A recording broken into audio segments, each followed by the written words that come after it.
Yo, what is up guys? Anthony here, back with another Destiny Child video here, and in today's video everyone, we are going to be running down the upcoming events here on the Lisa's upcoming schedule calendar.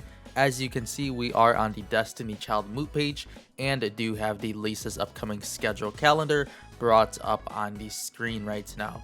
So we'll be previewing our upcoming Ragna break events, which will begin next week, and we'll be diving into the Japanese update note, as of course they have received the upcoming events already, and we'll see a small preview on which units to expect with the upcoming Fire Ragnarok event, and of course estimating how good these units can be when they are ported over to the global side of the game. So without any further ado, let's dive into the calendar here and check out the upcoming events. Alright everyone, so here we are with the upcoming Lisa schedule calendar. As you can see, this one was actually released during mid-July, so we do have the Juno event as well as the narrative dungeon, which we are currently going through right now here on the upcoming calendar. Of course, these will be removed in the next calendar, but the main focus is of course here in the Ragnarok event, and of course the upcoming narrative dungeon, which will arrive after. But we are focused here today on the Ragnarok event. As you can see, it is a fire type Ragnarok,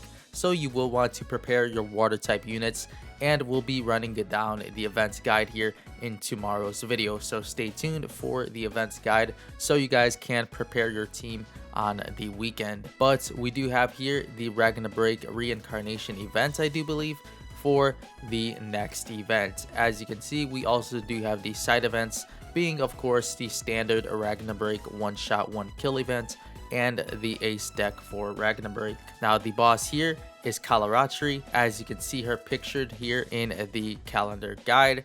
And the next events here, we do have the demonic narrative dungeon, and we do have the featured units here on the left hand side being Harpy. So these are two of the bunch of units that will arrive with the upcoming events, and there they are. As well as the narrative dungeon does include a side event, of course, of the standard stamina party event. So we'll be diving into the update note for the upcoming Ragnarok from the Destiny Child Japanese blog, so we can preview on the expected content with the upcoming Kalaratri Ragnarok event. Alright everyone, so here we are with the Ragnarok update note from the Destiny Child Japan side of the game. As you can see, of course, everything is in Japanese, but we are basically going to be running down the images here and then previewing the units on the Rice Mine Japan tier list and seeing what we could expect of these new units.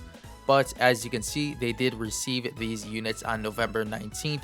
Of course, the update in which they did receive the Ragnarok event. And we do have the two new units here featured on the image, being Kalaratri and Nirrti. So these will be the two units that we do receive with the upcoming event. Of course, Kalaratri will be the boss. If you didn't tell already, she is the fire type unit. And we do have the new water type supporter unit in Nirrti, as you can see her featured on the right hand side of this image. Now we'll be running down just a few things here on the Destiny Child Japan update note, so we can see some sort of a preview of the events. Of course, we do have Kalaratri featured here on the screen right now, and I do believe her Before Awakening costume, so you guys can check her out there. And next up here, we actually do have a new costume for Aurora.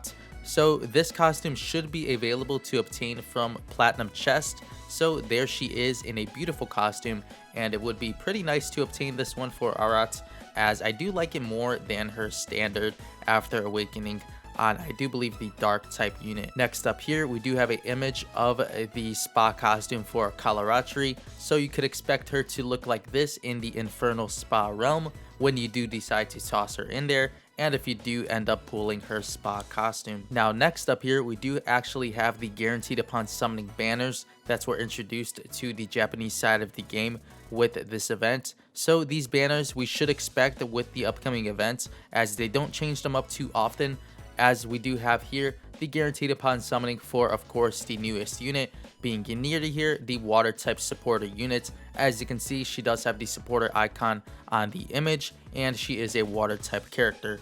So of course, like any other guaranteed upon summoning banner, if you do summon a 5-star, it will be guaranteed to be Nirrti. And next up here, we do have a nice one as well, being the guaranteed upon summoning for 5-star attacker Vairupa. Of course, she is an amazing tapper unit and the ideal attacker child for fire Ragna breaks as of now. So if you guys don't have her, then be excited, as she will be returning in a guaranteed upon summoning. So it should be pretty easy to pull Vairupa from this banner if we do end up having her guaranteed upon summoning return.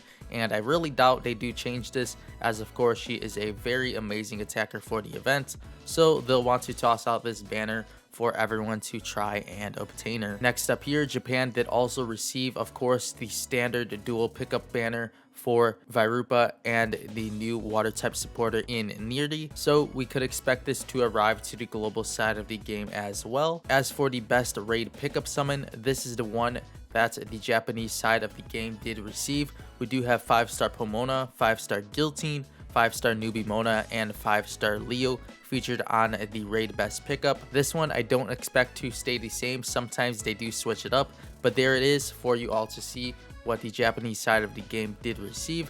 And maybe we'll potentially receive something similar to this. I could expect one with a Newbie Mona and Leo, but they'll possibly change Guillotine and Pomona, and we'll just have to wait and see how they do go about the best raid pickup summon. But generally, they are pretty good banners for the event. Next up here, everyone, we do have a new 5-star Soul Kata. As you can see, it does feature Nirrti, Aurora, and Kalaratri on the Soul Kata. Now, I'm not sure of the effect, but we could expect this one to be maybe introduced for the attacker units. So there is a preview on an upcoming Soul Kata. Next up here, we do have a preview of the spa skin for Nirrti. As you can see, this is how she will look in the spa realm if you do manage to snag her spa costume and toss her into the spa. And next up here, they actually did receive some new backgrounds with this event on the Japanese side. So I'm not sure if these will port over with the events, but here are some new backgrounds for the home screen that we could potentially receive with the upcoming Ragna Break event.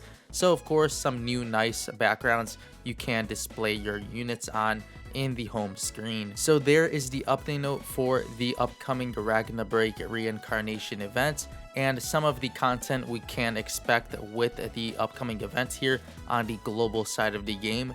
Now, next up, we'll be previewing the units and seeing what we could potentially expect with their skill sets when they do arrive to the global side next week. Alright everyone, first up here, we do have Exorcist Nirrti here on the screen right now. As you can see, she is displayed in her After Awakening costume on the left hand side of the screen, and there is her live 2D animation in action.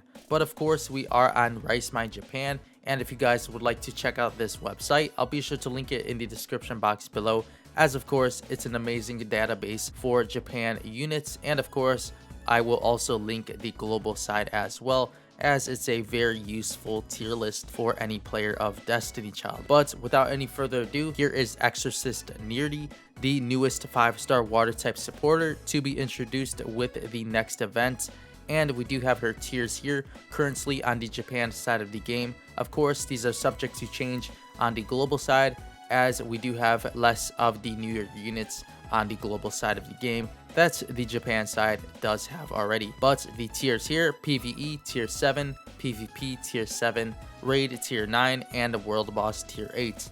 Of course, you could expect her to do very well in the Ragna Break side of the game, as she is introduced during 1, and she does have use in World Boss Trials as well, being ranked 8 out of 10. As for the skill set here, everyone, we do have the tap skill, 394 damage to the target, and we do have a 60% chance debuff off, remove and cannot receive charm debuff for the duration to 2 highest attack allies. As for the slide skill here, we do have 718 damage to 2 random enemies, plus 100% debuff immunity, remove all debuffs instantly for 1 hits, or 14 seconds to 2 highest attack water type allies. We also do have plus 1600 max HP increase, creates a shield that increases maximum HP for 16 seconds to 2 priority lowest pure HP allies, and we do have a 65% double-edged sword, increase attack while decreasing defense for 16 seconds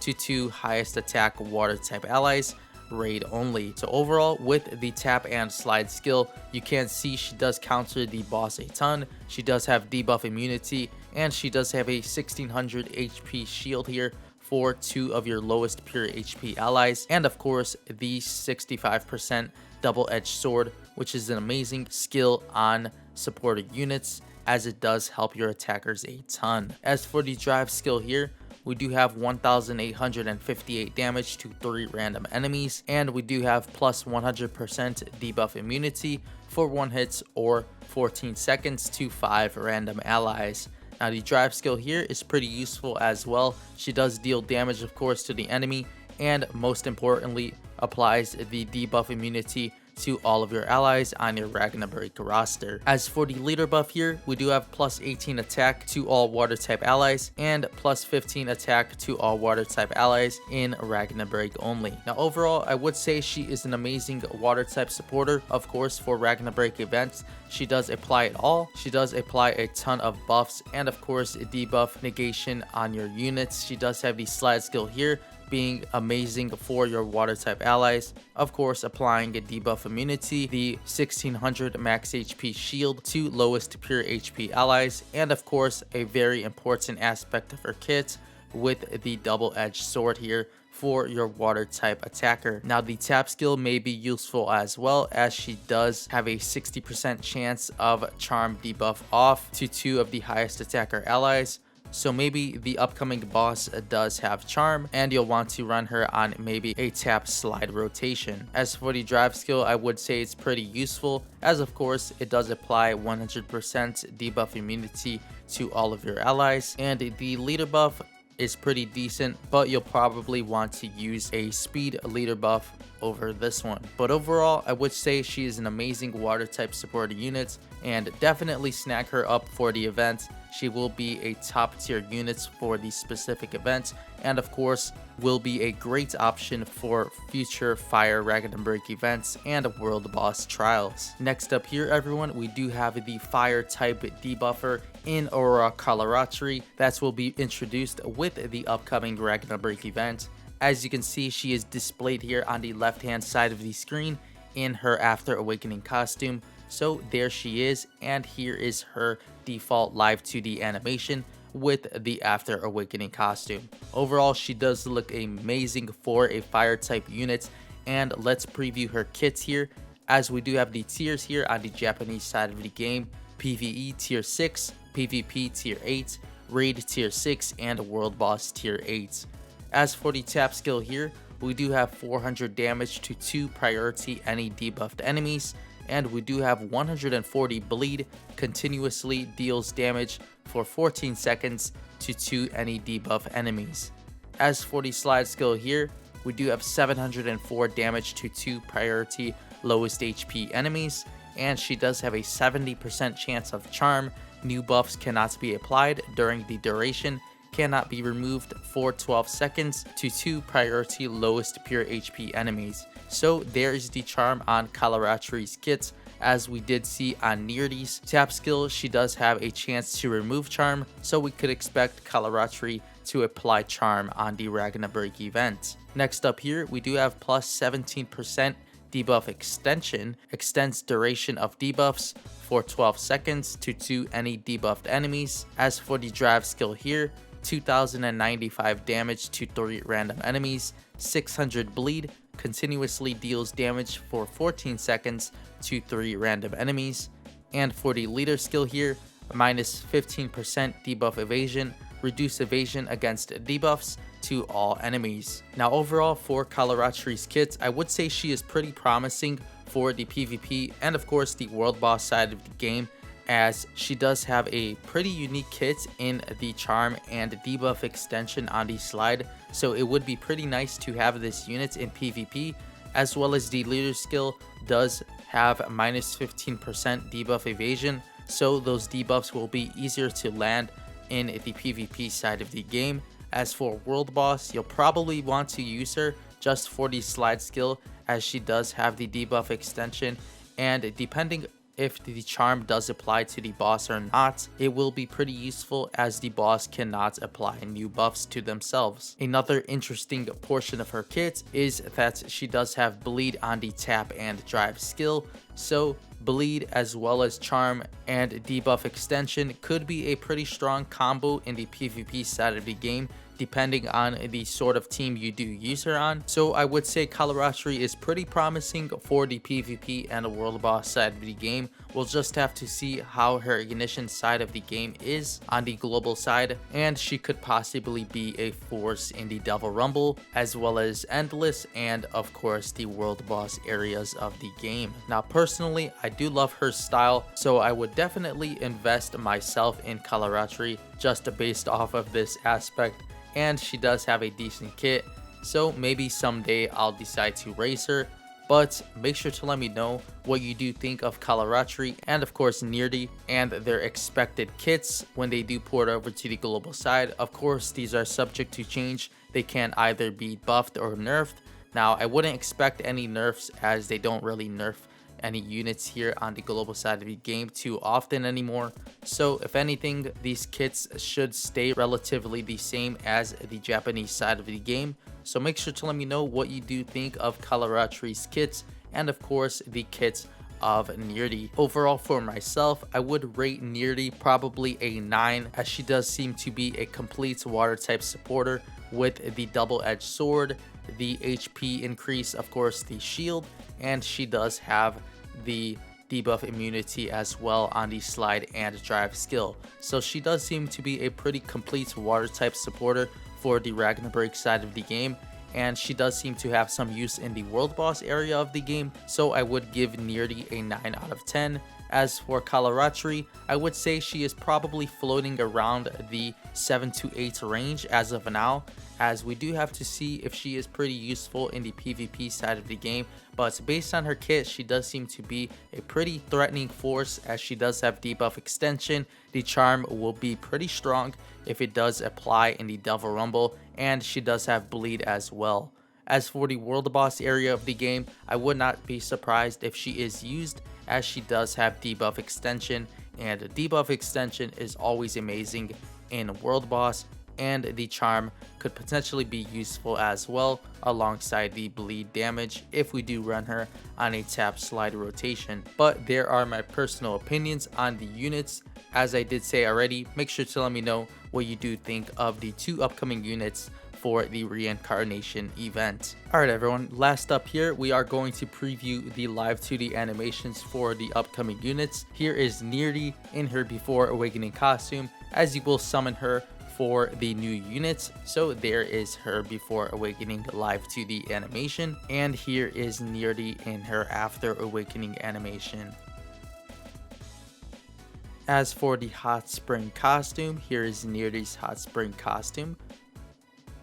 Next up here, as for Kalaratri, here she is displayed in her Before Awakening costume. And next up, we do have her After Awakening costume as well. As for the human skin, here is Kalaratri. And here is an additional form of her human skin as well. And as we did see earlier on in the video, there is the Hot Spring costume for Kalaratri. Alright everyone, so that'll do it for the preview on our upcoming Ragna break event, of course of the reincarnation event, featuring our newest 5-star fire type debuffer in Kalaratri, and of course the upcoming water type supporter in Exorcist Nirrti. Now make sure to let me know in the comment section below if you are excited for the upcoming Ragna break event, and of course your opinions on the expected content to be introduced with the Ragna break event here in the coming days, as well as if you are interested in summoning for these units and if you'll be raising either Kalaratri or Nirrti. But before you go everyone, if you did enjoy today's Destiny Child video and event preview, make sure to leave a like on this one, and of course if you haven't yet done so already, make sure to subscribe if you are enjoying the Destiny Child content, and of course would like to stay notified for future videos here on the channel. and of course live streams here as well. But with all of that being said, I'll see you all in the next Destiny Child video. As always, thank you all so much for watching.